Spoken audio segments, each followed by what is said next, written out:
Here we are then, Hitman Buy It or Bin It review. You've got myself, Apps, here from the Dimp Digital team, and I'm going to take you through my personal review and give Hitman its official grading. Let's kick things off with my cards on the table. I am a big fan of the Hitman franchise, having played 2, Blood Money and Contracts, so I'm quite well versed in the series. I did, however, give Absolution a miss because it just didn't look like the Hitman game I knew and loved. I played this particular season or set 1 onto the PlayStation 4, and I committed to this game early. I bought the full digital version of Hitman just before release, which meant the content and the episodes were released episodically.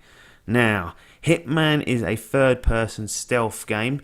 You can't really call it anything other than that because I think Action Adventure would be giving it a little bit too much credit for what you can actually do. More on that later. But you take control of Agent 47, who is a genetically enhanced assassin, and eliminate specific targets. The targets are spread across 6 locations, and these are open sandboxes which allow the player to be very creative in how they achieve their objective. You have main story targets to take out. You have the Savaro 6 to take out, which is like a side quest. You've got fan-made contracts, which you can download and place into the environments. You've got escalation contracts made by the developers, which are basically increasing difficulty on specific targets, i.e. kill them with certain weapon, with certain disguise. And then there are the very unique, elusive targets. In short, there is a lot to get stuck into with Hitman, which is a good point. It's very good that we've got that much to do in a single Hitman game.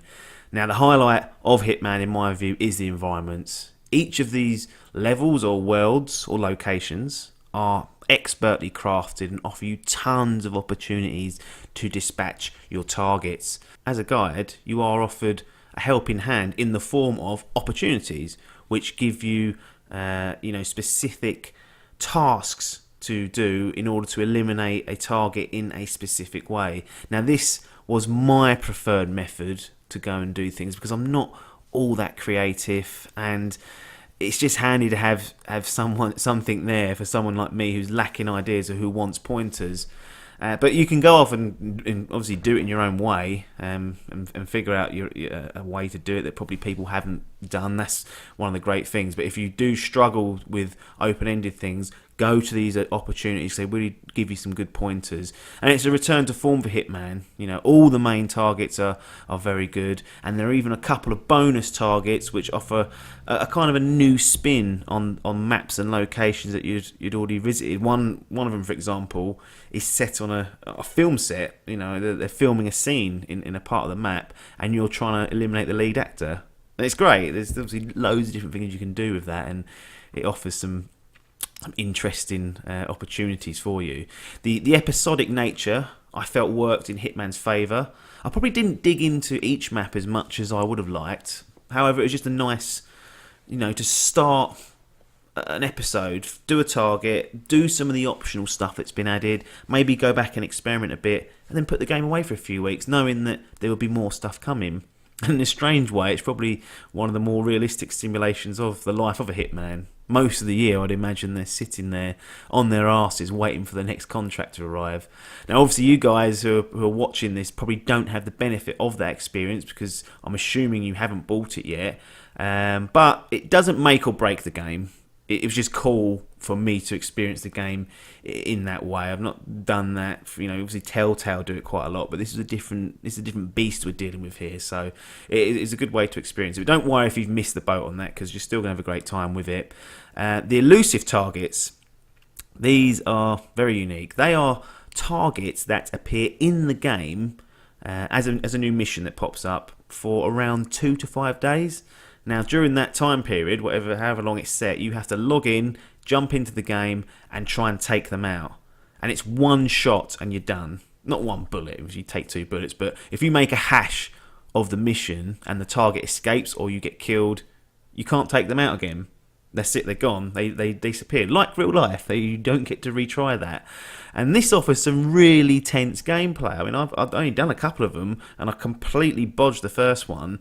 And you need to know the environments like the back of your hand to have success. That'll be my pro tip there. Learn what sort of outfits and disguise you can use in certain areas, and it will help you. But I did successfully dispatch one of the targets in another one, and it was great. It was a great thrill. It was, I used completely different tactics. There's no opportunity guidelines here. You have to think of this all by yourself. I do believe, though, you can cheese the elusive targets by quickly restarting if you mess up. So I don't know if they've patched that out. I didn't really try. I tried it on the first mission just to see if it worked. It did. I could, if I died quickly, I'll just restart, and it didn't seem to log it. But what's the point in doing that? They should have closed that loophole off. But it's there for people to exploit if you wish to. But I think you're cheating yourself, really. In any case, it's a very unique way of offering additional free content to a game that obviously you've already paid for the 6 episodes. This is all free stuff they've been adding. It's pretty positive stuff from Hitman, but there are a few issues that I must point out. First of all, as I mentioned, I can't call this an action-adventure game or have any action in it because the gunplay is terrible. In a game that offers so much open-ended play for you as a player, it doesn't want you to blast your way to victory. I tried more than a couple of times, loads of times, to just try and slaughter everyone if something went wrong, and I was dispatched quickly. It's just not very good gunplay. Agent 47 for a genetically enhanced Hitman's a little bit weak sauce, and yeah, it's disappointing that I couldn't just go in afterwards and mow people down. Maybe I'm not good enough, but I just didn't feel like it wanted you to do that and would make it very difficult, which maybe was what they were aiming for, but I personally would have liked the option of just going full murderer mode if something went wrong. The menus are terrible. They're so slow and sluggish, and it makes reloading your save, which you might have to do a lot if you want to get the perfect run eventually, a real chore. It really does slow things down and become... It's awful. I don't know why they couldn't just improve that. It got better as the season went on, but it's nowhere near good. The overarching story across the 6 episodes isn't handled very well. I like the individual stories of each one. They kind of flesh those bits out, why you're killing a certain person or why they're a target. But the things that happen post-mission, which is like the story, is just not very good. It's hard to remember exactly what's going on between the months, I found anyway. But even if you're playing it back to back, it's not really that interesting. It doesn't really develop into anything that you're gonna write home about and think, right, well, I'll remember that for the rest of my life. All in all, though, it does have a few issues, but it's a great effort from IO Interactive. Agent 47 is back, and it is a blast to jump in the world of Hitman. And Hitman has earned itself a Dimp Digital by its seal of approval, and my official grading is silver. Thanks for your time, and ta-da.